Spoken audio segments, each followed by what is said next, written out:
우리가 인생을 살아가면서 참 좋은 일만 있으면 좋겠어요. 근데 좋은 일은 띄엄띄엄 오고요. 그렇게 느끼는 건지는 모르지만 좀 힘들고 좀 어려운 일들은 왜 가만히 있다가 한번 오면 다 같이 몰려오는지 모르겠어요. 그럴 때마다 참 이 마음이 복잡해집니다. 그렇지만 하나님께서는 그러한 심령들 속에서도 우리들을 위로하실 것이고 또 우리들을 이끌어 가시면서 그 하나님 되심을 우리의 삶 속에 나타내셔서 우리들을 더욱더 단단하게 붙들고 하나님의 섭리 속에서 우리들을 이끌어 주실 줄로 믿습니다. 힘들고 어려울 때마다 우리 그 하나님의 손에 꼭 붙들릴 수 있는 그런 우리 성도님들 되시기를 주님의 이름으로 축복합니다. 오늘 말씀은요, 듣는 자는 살아나리라. 듣는 자는 살아나게 될 줄로 믿습니다. 또 하나 제목을 붙일까 말까 하다 고민했던 건 뭐냐면요, 제게 그렇게 이 말씀을 준비하면서 제 스스로에게 말했습니다. 박 목사야, 들을 귀 있는 자가 되라. 들을 귀 있는 자가 되라. 제 스스로에게 이렇게 또 다른 제목을 붙여봤습니다. 우리 사랑하는 성도님도 오늘 말씀을 통해서 하나님의 말씀이 들려지고 우리 사람과의 관계 속이나 신앙 안에서 들을 귀 있는 자 되시는 우리 축복의 성도님들이 되시기를 부탁드립니다. 그 영국의 유명한 그 신문입니다. 브리티시 위클리라고 하는 그 신문에 어떤 사람이 편지를 게재했습니다. 편집장에게 보내온 거죠. 그래서 편집장이 그 편지의 내용을 그 신문에다가 게재를 했습니다. 그 내용은 이렇습니다. 목사님들은 설교에 상당히 큰 비중을 두고 설교 준비에 많은 시간을 보내는 것으로 알고 있습니다. 저는 지난 30년간 아주 규칙적으로 예배에 참석을 해왔고 그동안 제 추산이 정확하다면 적어도 3,000번의 설교를 들었습니다. 그러나 제가 놀라는 것은 그 설교 중에 단 한 편도 기억을 할 수 없다는 것입니다. 목사님의 시간을 달리 썼다면 더 유익하지 않았을까 하는 생각이 듭니다. 편집장이 무슨 생각으로 이것을 그 신문에 냈는지는 모르겠지만 그 당시에 그래서 평신도들과 이 성직자들이 이 설교에 관련된 찬반론이 아주 그냥 갑론을박을 했던 겁니다. 그러다가 어느 한 편지가 도착을 했는데 그 편지를 공개하는 순간에 이 논쟁이 잠잠해졌습니다. 그 내용은 이렇습니다. 저는 결혼한 지 30년이 지났습니다. 저는 그동안 32,850회의 식사를 했습니다. 거의 저희 아내가 요리한 것입니다. 그런데 갑자기 저는 그 많은 식사 중 한 끼의 메뉴도 기억할 수 없다는 것을 발견했습니다. 그럼에도 불구하고 그 많은 식사를 할 때마다 몇 끼 영양을 공급받았습니다. 저는 그 많은 식사가 없었더라고 한다면 오래전에 이미 굶어 죽었을 것이라는 분명한 인상을 받았습니다. 그 순간에 모든 논쟁이 잠잠해졌습니다. 은혜롭게 들었던 말씀을 실생활 속의 갈등 속에서 우리가 기억해내지 못하고 있지만은요, 우리가 음식을 맛있게 먹으면 그 맛있게 먹은 음식이 내 몸에 골고루 영양분을 공급하는 것처럼 은혜롭게 들은 말씀은 기억과 상관없이 영의 양식으로 공급되는 줄로 믿습니다. 그러므로 여러분들 기억하려고 애쓰지 마시고요, 듣는 순간에 우리들이 최선을 다해서 들려지는 말씀으로 내 안에 새기시기를 주님의 이름으로 축복합니다. 우리는 신앙생활하면서 성화, 거룩해지기를 원하죠.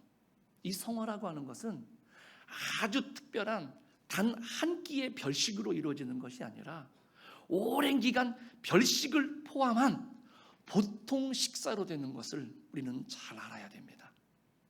교회에서 시간마다 흘러 넘쳐야 하는 말씀이 혹시 귀에는 들리는지는 모르겠지만 성도들의 가슴으로는 전혀 들리지 않는다라고 한다면 이것 또한 정말로 공허하고 너무나 불행한 일일 것 같습니다. 목회자는요, 이런 부분에 상당한 부담감으로 목회를 해야 됩니다. 그래서 여러분들이 기도해 주시기 바랍니다. 저는 예전에 목사님들이 부러웠던 것 중에 하나가 뭐냐면 성도님들마다 기도할 때마다 목사님을 위해서 기도하더라고요. 식사 자리든 뭐 선교회 모임이든 모이면 꼭 교회와 담임 목사님을 위해서 꼭 기도를 하셔요. 그럴 때마다 너무 부러웠어요. 그런데 이제서 이유를 알겠습니다. 여러분들 참 부족하죠? 여러분들이 많이 기도해 주시기를 부탁을 드리겠습니다. 왜? 그런 부담감을 가지고 왜 사역을 해야 되느냐? 이유가 뭡니까? 목회자는요, 목사는요, 들리는 설교를 해야 되고요, 성도님들은 설교를 들을 수 있도록 해야 하기 때문에 목회자는 설교를 준비하고 설교를 들고 설 때마다 그런 부담감을 가지고 목회를 합니다. 오늘 그러기서 이 교회가 건강한 교회, 좋은 교회는 어떤 교회냐? 말씀이 들려지는 교회입니다. 그러므로 여러분들이 단순히 우리 장로님들이 강단에 설 때마다 부족한 저를 위해서 늘 기도할 때마다 그런 생각을 하셨던 분들도 분명히 있으실 거예요. 그러나 그것은 뭐냐? 말씀이 선포되어지고 말씀이 들려지는 좋은 교회가 되기를 위한 그 첫걸음이 뭐냐? 말씀을 전하는 목회자를 위해서 기도하는 것이 바로 그것이거든요. 그래서 기도하는 거니까 여러분들, 우리 교회가 좋은 교회가 되기 위해서는 말씀이 들려지는 교회가 되기를 위해서 여러분들이 기도할 수 있기를 간절히 부탁을 드립니다. 오늘 예수님께서 본문 24절에 이렇게 말씀을 하셨습니다. 내가 진실로 너희에게 이르노니 내 말을 듣고 또 나 보내신 이를 믿는 자는 영생을 얻었고 심판에 이르지 아니하나니 사망에서 생명으로 옮겼느니라. 이 요한복음에서는요, 진실로 이렇게 두 번 나오면 그 말씀은 굉장히 중요한 말씀이거든요. 오늘 이 24절 말씀도 중요한 말씀이에요. 즉 복음의 진수입니다. 예수님의 말씀을 듣고 하나님을 믿는 자는 영생을 얻는다는 말씀이거든요. 뿐만 아니라 심판에 이르지 않고 사망에서 영생으로 옮겨진다. 죄의 종로로 따른 자들이 하나님의 자녀가 된다라고 하는 이 말씀을 전해주시는 것이잖아요. 그러니까 아주 굉장한 복음의 말씀이고, 이 말씀이 사실상 우리가 가만히 생각해 보면 은혜 중에 은혜고 기적 중에 기적이에요. 우리는 하나님 앞에 하나님의 자녀가 될 수 있는 자격이나 방법이 없어요. 그런데 하나님께서 그 유일한 방법을 우리들에게 주셨거든요. 그 방법을 여러분들은 발견하셨고 그 약속의 말씀을 붙드셨어요. 이것만큼 은혜가 어디 있습니까? 이것만큼 축복이 어디 있습니까? 그 말씀을 전해주셔서 예수님이 진실로 이렇게 말씀을 하시는 거거든요. 그런데 주님께서는 그 은혜가 여기서 끝나는 것이 아니라 더 큰 축복의 말씀이고 은혜의 말씀이 있다라고 하는 것을 선포하셨어요. 25절입니다. 진실로 너희에게 이르노니 죽은 자들이 하나님의 아들의 음성을 들을 때가 오나니 곧 이때라.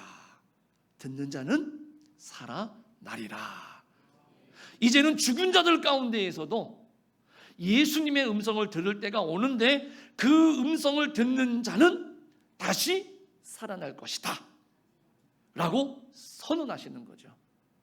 우리 사랑하는 성도님들, 하나님의 말씀이 들려지면 여러분들의 문제 가운데에서, 고민 가운데에서, 어려움 가운데에서도 반드시 살아나게 되는 역사가 있는 줄로 믿습니다. 그러면서 결론을 뭐라고 맺으시느냐? 28절 29절에서 이렇게 말씀하십니다. 이를 놀랍게 여기지 말라. 무덤 속에 있는 자가 다 그의 음성을 들을 때가 오나니 선한 일을 행한 자는 생명의 부활로, 악한 일을 행한 자는 심판의 부활로 나오리라. 오늘 우리가 예수님을 믿으면서 손해 많이 보시죠? 그럴 때마다 억울할 때 있으시죠? 그것 때문에 하나님 앞에 원망하고 싶은 마음이 막 불일듯 일어날 때도 분명히 있을 겁니다. 그런데 오늘 예수님께서는요, 종말론적인 소망도 주시는 거예요. 그렇게 생각하지 마라. 반드시 마지막 때에는 하나님께서 우리들의 수고, 우리들의 삶에 대한 보상을 해주시겠다는 것이죠. 그리고 반드시 심판하시겠다는 거예요. 그러므로 여러분들 주변 바라보시고 세상 바라보시면서 흔들리지 마십시오. 오늘 우리는 하나님의 약속의 말씀을 붙드셔야 돼요. 하나님의 말씀이 들려주시기를 위해서 우리가 노력하시고 그 말씀 붙들고 사시면 하나님께서 모든 것이 합력하여서 선을 이루게 하시는, 그리고 장차 하나님 나라에서도 하나님이 우리들이 누리게 될 소망의 말씀을 알려주시기 때문에 큰 위로가, 살아나는 역사가 넘쳐나게 될 줄로 믿습니다. 그러므로 여러분들 오늘 말씀을 가만히 들여다보십시오. 그래서 우리가 중요하게 반복되는 말씀이 하나가 있어요. 바로 뭐냐? 듣는다라는 단어예요. 듣는다. 25절에 보니까 아들의 음성을 들을 때가 오나니, 그 뒤에 보니까 듣는 자는 살아나리라. 그리고 28절에 보니까 그의 음성을 들을 때가 오나니, 이렇게 말씀하시죠. 여기 세 번에 걸쳐 나오는 듣는다라고 하는 이 단어는요, 원어에 보니까 아쿠오라는 헬라어예요. 이거는 뭐냐면 그냥 듣는다는 말이 아니라 깨달아 알 정도로 귀를 기울여 듣는다라는 뜻이에요. 구약 성경에 보면은 청종이라는 단어가 있습니다. 들을 청, 따를 종. 내가 듣는 대로 행하기 위해서 귀 기울이는 그런 말씀을 듣는 자세를 가리켜서 청종. 그래서 하나님께서는 이스라엘 백성들에게 청종하라고 말합니다. 나의 말을 청종하면, 하나님의 말씀을 순종하고 행하기 위해서 들을 때 하나님께서 주시는 축복이 있다라고 말씀을 하시는 거거든요. 영어로 말한다면 listen to carefully 이렇게 말하는 거죠. 그냥 듣는 게 아니라 주의를 집중해서 너희들이 들어라, 이런 뜻이에요. 우리가 살아가면서도 그렇지 않습니까? 내가 뭔가를 듣고 깨달아 알려면 그냥 형식적으로 대충 들으면 안 돼요. 깨달을 정도가 되려면 적어도 주의력 있게 우리가 관심을 가지고 들을 때 그 말씀을, 그 말을 이해할 수가 있는 것이죠. 오늘 주님께서 듣는 자는 살아날 것이다 라고 말씀하실 때 주님의 음성을 듣는 자들은 적어도 이런 전제를 가져야 된다라는 것이죠. 하나님의 말씀을 하나님의 말씀으로 듣고 믿어지는 그 귀 기울임이 있어야 된다라는 거예요. 저는 이 말씀을 선포할 때마다, 그리고 이 말씀을 우리가 항상 기억할 때마다 제 개인적으로 저도 은혜와 도전을 받습니다.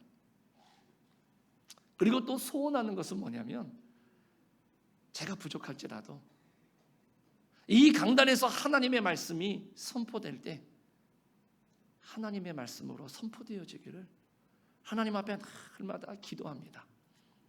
그리고 또 그 하나님의 말씀으로 제가 최선을 다해서 선포하게 되어지면 그 선포된 말씀이 성도들에게는 정의로 믿어지는 말씀이 되기를 위해서 항상 기도합니다. 정말로 그렇게 들려지기를 간절히 축복합니다.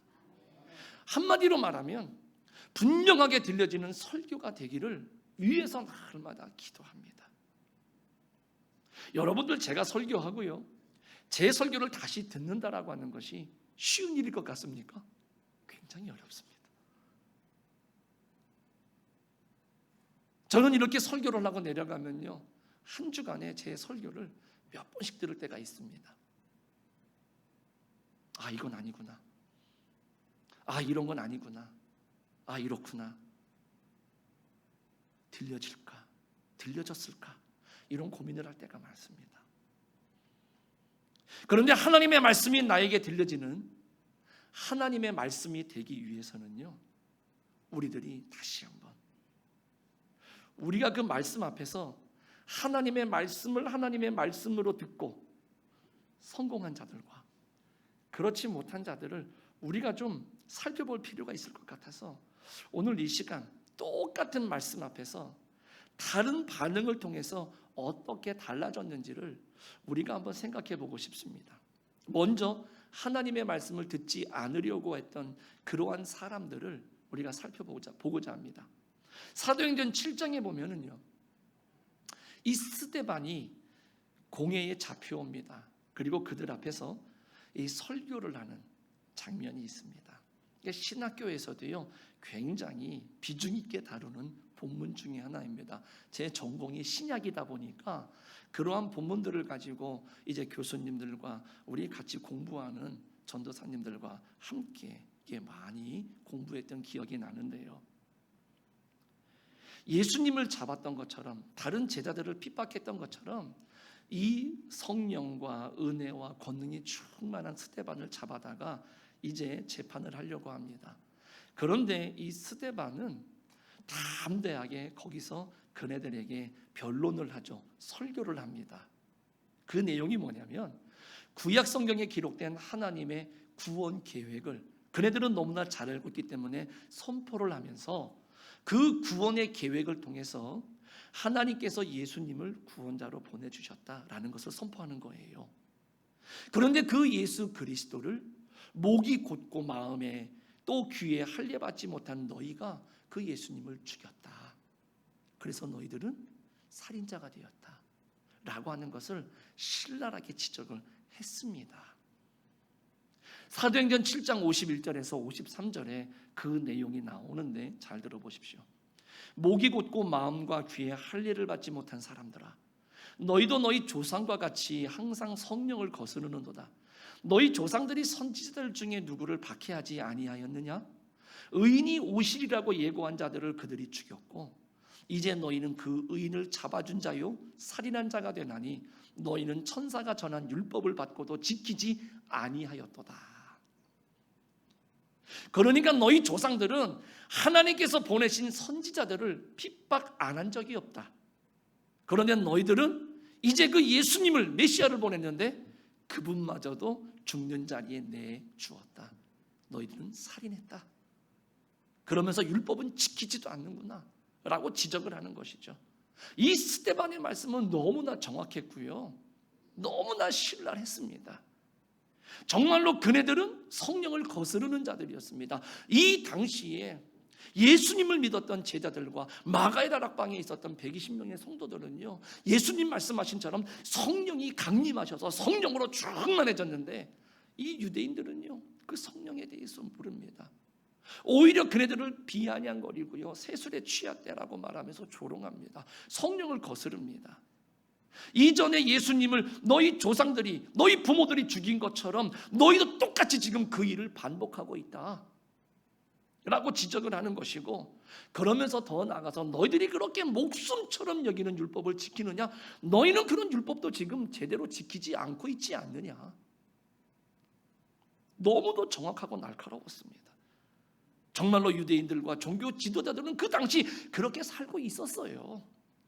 자기네들의 유익, 자기네들의 권위 이것만 내세우고 자기네들의 이익을 챙기기 위해서 성도들은, 이 백성들은 돌아보지도 않았던 것입니다.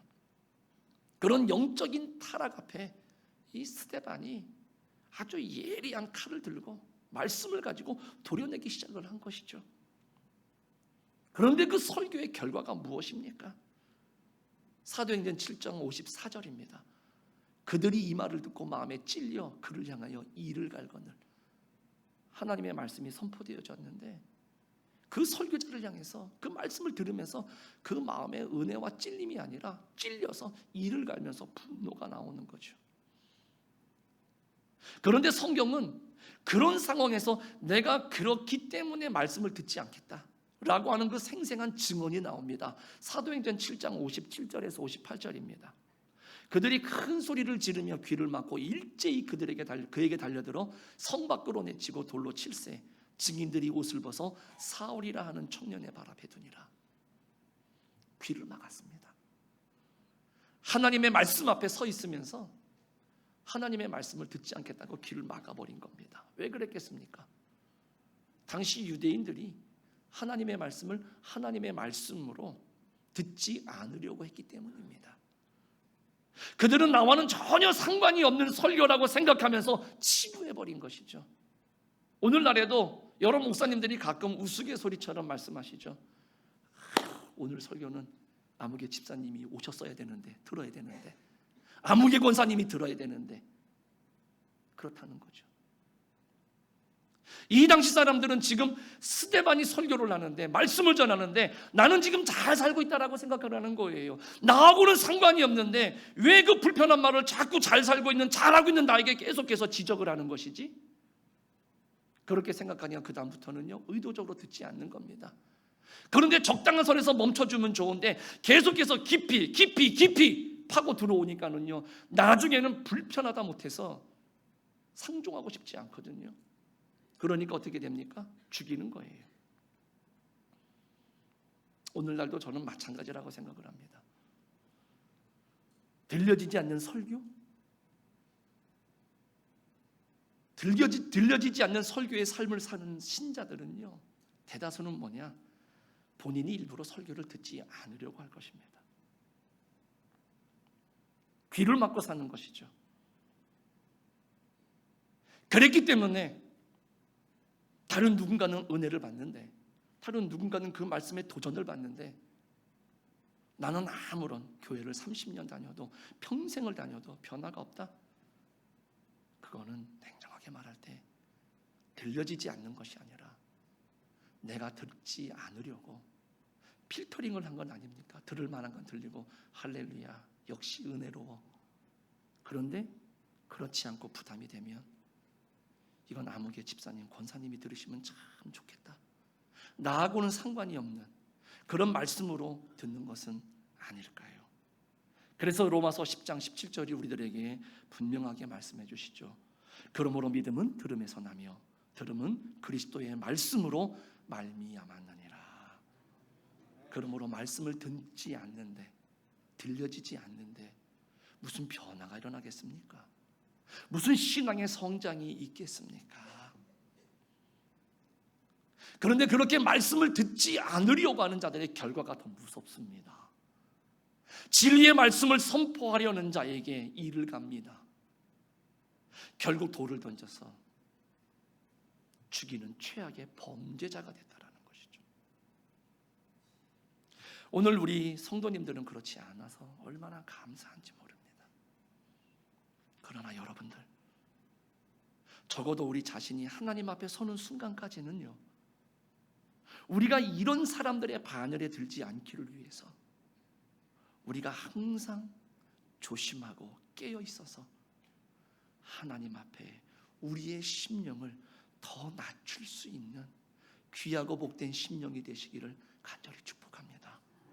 그리고 혹 주변에 본인은 몰라, 그런데 그런 분들이 있다라고 한다면 가서 우리가 지적하기보다는 그 영혼을 가슴에 품고 하나님 앞에 그 말씀이 들려지기를 위해서 기도하고 그 영혼의 이름을 부를 수 있는, 그래서 내가 기도할 수 있는 동력이 있고 그 가운데 또 내가 나를 돌아보면서 하나님 감사할 수 있는 그런 우리 대강교회 성도님들이 되어 주시기를 주님의 이름으로 간절히 축원합니다. 그러면 이제 그 말씀을 들으려고 했던 주인공들도 있었어요. 똑같이 사도행전에 나옵니다. 2장으로 앞으로 넘어가 보면 베드로가 설교를 합니다. 베드로는 앞서 말한 스데반의 설교를 요약한 설교와 똑같은 설교를 해요. 설교를 듣고 있는 유대인들에게 말합니다. 바로 너희들을 위해서 하나님께서 그 아들 예수님을 보내주셨는데 그 메시아를 너희들이 죽였다 라고 말씀을 전하죠. 이제 그 죽은 예수 그리스도를 하나님께서 부활시키셔서 우리들에게 주와 그리스도가 되게 하셨다. 그러므로 예수 그리스도의 이름으로 여러분들 세례를 받으십시오. 회개하십시오. 그러면 성령을 선물로 받을 것입니다. 이렇게 설교를 한 거예요. 스데반의 설교와 내용이 똑같습니다. 그런데 베드로의 설교를 들었던 이 유대인들의 태도는요, 스데반의 설교를 들었던 유대인들의 태도와는 정반대였습니다. 사도행전 2장 37절입니다. 그들이 이 말을 듣고 마음에 찔려, 똑같이 마음에 찔렸죠. 베드로와 다른 사도들에게 물어 이르되 형제들아 우리가 어찌할꼬. 이 말씀에서 주목할 단어는 마음에 찔렸다는 단어예요. 이 찔린 동기가 무엇일까요? 베드로가 선포한 말씀을 이 유대인들이 들었다라는 것이죠. 그가 지금 무슨 말을 하고 있느냐라고 하는 것을 대충 들은 게 아니라 귀 기울여 들은 거죠. 다른 말로 말하면 그럴 때 베드로의 설교가 그네들의 귀에 들려진 겁니다. 설교가 들려지면 오늘 본문을 보십시오. 반드시 변화가 일어날 수밖에 없습니다. 저희 큰아들이요, 제가 일을 마치고 집에 들어갔는데 갑자기 좀 시무룩한 표정을 가지고 나와가지고는요 5,000원짜리 하나, 1,000원짜리 하나, 100원짜리 8개 도합 6,800원을 저한테 이렇게 내미는 겁니다. 그리고 내가 받았죠. 그리고 쑥 들어가요. 그래서 뭐냐고 그랬더니 엄마가 웃으면서 이야기를 합니다. 포도가 나와서 아이들이 먹고 싶다 그래서 비싸다 보니 4송아리를 샀답니다. 그래서 하나 주는데 어제는 3송이째를 먹을 때였습니다. 그러면 애들 계산에 1송이가 있어야 되는데 없어요. 엄마한테 왜 없냐고 그랬더니 아빠가 먹었다고. 왜 먹었냐고. 그래서 엄마가 설명을 했죠. 아빠가 제일 좋아하는 과일이 포도인데 너희들이 너무나 맛있게 먹으니까 아빠가 먹고 싶지만 참았어. 그래서 엄마가 볼 수가 없어서 먹으라고 아빠한테 드렸어. 그랬더니 이 아이가 더 이상 말을 안 했는데 그리고 나서는 한참 뭔가 생각을 했던 것 같아요. 그래서 그것은 아빠가 좋아하는 커피를 사 먹으라고 커피값으로 주신 거예요. 본인이 미안해서. 그러면서 이거면은 엄마 아빠가 한 잔씩 먹을 수 있겠다. 얼마나 마음이 갸륵해요. 그래서 내가 마음만 받겠다 돌려주면서 현우야 용돈 더 많아지면 더 좋은 커피를 사주렴. 그리고 돌려보냈습니다. 그리고 내가 나중에 너무 그 마음이 고마워서 5,000원짜리를 선물로 주었거든요. 몰래. 근데 엄마한테가 다 일렀더라고요. 들려지면 변화가 있는 거예요. 오늘 이 본문에 보니까 마음에 찔렸습니다. 그래서 뭔가 마음에 변화가 있어요. 이 부분을 영어 성경에 보니까는요, 직역을 하면 베드로의 설교가 그들로 하여금 아주 깊숙이 죄를 뉘우치게 하였다. 그런데 그 영어 단어에 보니까는요, convicted라고 하는 단어가 있습니다. 이거는 뭐냐면 판사가 당신은 이렇게 죄를 지었습니다. 유죄 판결을 내리는 겁니다. 그러니까 베드로의 말씀이 들려지는 순간 이 사람들 마음속 깊은 곳에서부터 뭐냐? 내가 잘못했구나. 내가 하나님 앞에 죄인이었구나. 이게 느껴진 거죠. 왜 말씀이 들려져야 될까요? 이게 말씀이 들려져야 되는 이유라는 것입니다. 말씀이 들려져야 내가 죄인인 것을 깨닫고요. 그 말씀이 들려져서 내가 죄인인 것을 깨달아야 내가 하나님 앞에 회개하고 그 잘못된 부분을 찾아서 하나님 앞에 고하고 회개하는 것 아니겠습니까? 그러니까 말씀이 찔렸다라고 하는 것은 죄를 뉘우쳤다는 이야기가 되는 것이지요. 기독교의 시작은 여기서부터 시작되는 겁니다. 죄를 뉘우치고 내가 죄인인 것을 인정하면서 주님께로 돌아오는 것에서부터 신앙은 시작이 되는 것입니다. 그래서 말씀을 들어야 되는 겁니다. 분명히 들려지는 설교는 찔림을 받는 메시지가 될 때 가능한 것이겠죠. 하나님의 말씀은 마음을 찌르는 위력이 있는 것입니다. 그래서 히브리서 4장 12절이 우리들에게 말씀해 줍니다. 하나님의 말씀은 살아있고 활력이 있어 좌우의 날선 어떤 것보다도 예리하여 혼과 영과 및 관절과 골수를 찔러 쪼개기까지 하며 또 마음의 생각과 뜻을 판단하나니. 우리 사랑하는 성도님들, 바라기는 우리 성도님들이 하나님의 말씀을 들으실 때마다 깊이 찔리는 은혜가 있기를 간절히 부탁을 드립니다. 오늘 이 예배뿐만이 아니라 하나님의 말씀 앞에 섰을 때, 그리고 누군가 하나님의 말씀을 전해주실 때마다 우리 대광교회 성도님들은요, 그 하나님의 말씀 앞에서는 찔리는 은혜, 하나님의 말씀이 들려지는 은혜가 있기를 간절히 축원합니다. 하나님의 말씀을 그렇게 들을 때 성도들에게 마음속 깊은 곳을 울리는 감동이 있게 되어지는 것이죠. 그래서 오늘 그 말씀을 듣고 마음의 변화가 있고 찔리니까 그 유대인들이 고백을 합니다. 견딜 수가 없어서 고백을 하는 겁니다. 형제들아, 우리가 어찌할꼬? 어떻게 하면 되겠습니까? 지금 내 마음속에서 말씀 때문에 내 죄가 생각이 나고 내가 잘못 살았구나 뉘우쳐지는데 돌이키고 싶은데 방법이 없겠습니까? 라고 이렇게 반응이 나왔다는 것이죠. 말씀이 선포되어져야 되는 목적이 바로 이것 아니겠습니까? 잘못된 자아를 발견하고 그 자아를 세상으로 가는 삶의 방향에서 다시금 돌아와서 주님을 향한 삶의 방향으로 만들고 올바르게 살도록 하는 것이 바로 하나님의 말씀이 들려져야 되는 이유라는 것이죠. 형제들아, 우리가 어찌할꼬? 우리 성도님들은 말씀을 들을 때마다 가끔씩 그렇죠. 주여, 이게 바로 그런 겁니다. 그런 반응들이 많아야 되는 거죠. 그리고 하나님의 말씀이 들려질 때마다 내가 그 약속의 말씀을 붙들기 위해서는요, 아멘, 내가 정말로 그 말씀을 붙들지 않으면 안 됩니다. 깨달을 때는 주여 하지만, 저도 어린 시절에 보면은요, 교회 다니면, 교회 가면은 예배 시간 내내 어르신들이, 장로님들이 앞에 앉으셔가지고 뭐 하십니까? 주여, 기도할 때마다, 말씀 들을 때마다 주여, 그때마다 도대체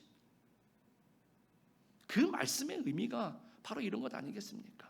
그래서 그렇게 반응을 하니까 그네들에게 방법이 제시가 되죠.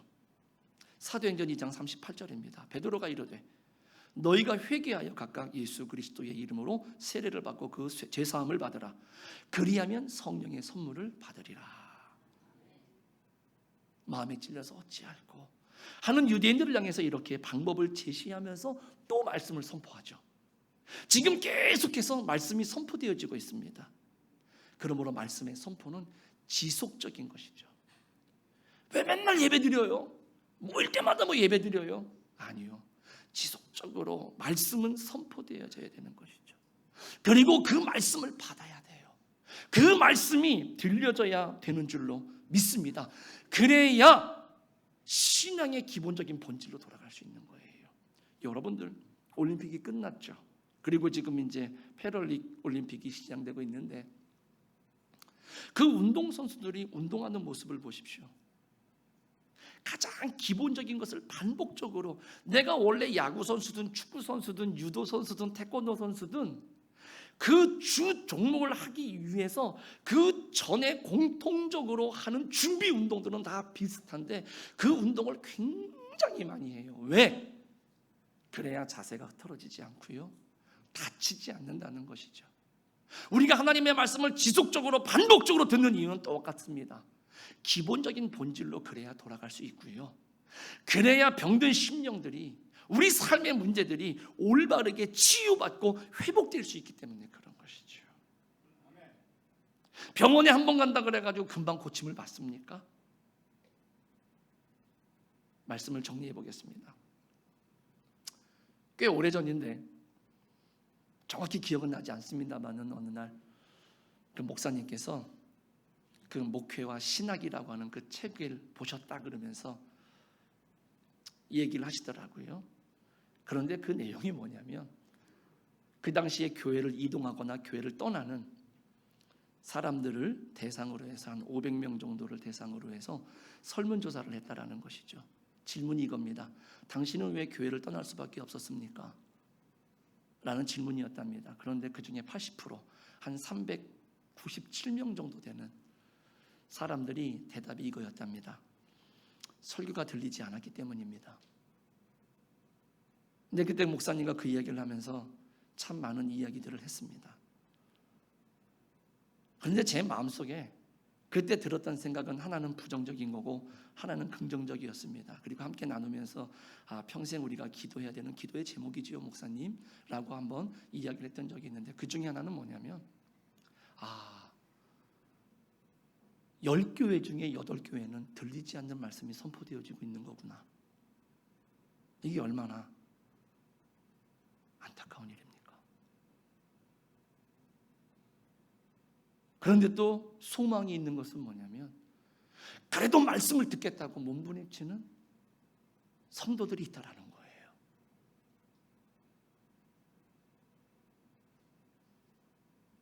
참 마음이 무겁습니다. 그리고 평생을 가지고 가야 되는 기도의 제목인 거죠. 부디 우리 교회가 말씀이 들려지지 않는 교회가 되지 않기를 축원합니다. 그래서 우리가 함께 기도하셔야 되고요. 그래도 여러분들을 축복하고 감사하는 것은 뭐냐면 말씀을 붙들고 말씀을 들으려고 여러분들이 애쓰고 노력한다라고 하는 것. 저는 너무나 그런 면에서 보면 행복한 목사겠죠. 우리 대관교회와 성도들이 늘 그와 같은 교회가 성도가 되시기를 간절히 축복합니다. 우리가 이 세상을 살아가면서 붙들 수 있는 것은 뭡니까? 오직 하나입니다. 하나님 말씀뿐이죠. 그러나 더 중요한 것은 뭐냐? 그 복음이, 그 하나님의 말씀이 들려져야 될 줄로 믿습니다. 우리 교회가 이렇게 말씀이 들려지는 교회가 되기를 다시 한번 간절히 축복합니다. 그래서 우리 교회와 성도는요, 오늘 본문에서 말씀드린 것처럼 듣는 자는 살아나리라. 이 주님의 음성을 우리가 살아가면서도 듣겠지만은요, 주님 앞에 섰을 때에도 우리가 그 음성을 듣고 살아나게 되는 놀라운 승리의 그리스도인들이 되는 우리 모두가 되시기를 주님의 이름으로 간절히 축원합니다.